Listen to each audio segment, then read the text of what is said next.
my partner. Hi, Assalamualaikum. My name is Nurul Farhani binti Shazalizan. My metric number is 04DET24F2012. And today we want to measure a value resistor using multimeter. Let's go. First of all, we need to put the wires on the positive and negative terminal.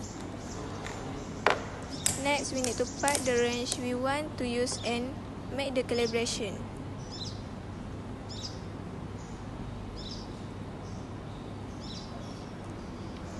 After that, put the positive and negative wire on the left and right of the resistor.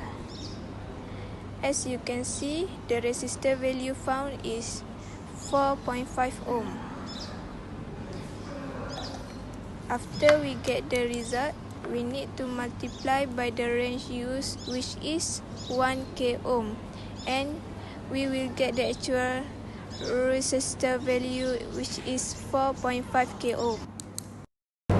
To measure the value resistor, we need to list down the color of the resistor. After that, we need to find number of each color.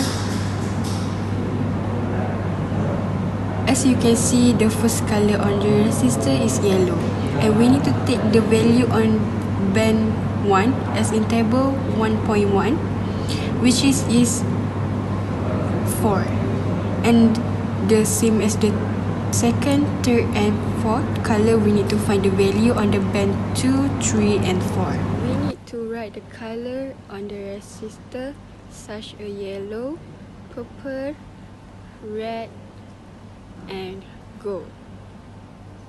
Next, the yellow value on band 1 is 4. The purple value on the band 2 is 7.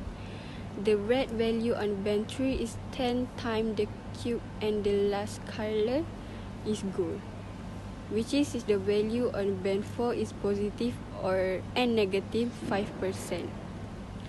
We need to list back the value found, like 4, 7, 10 times the cube and negative positive 5%, and calculate to get the actual resistor value. Like we got is 4.7 k ohm.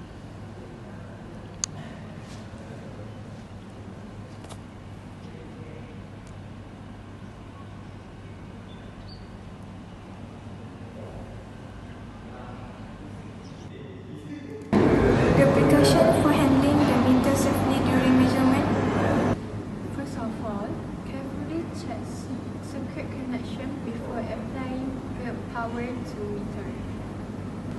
Second, be careful not to touch any other electronic component within the equipment. Last but not least, be careful not to touch the probe tips to each other while connecting to anything else. That's all from us. Bye.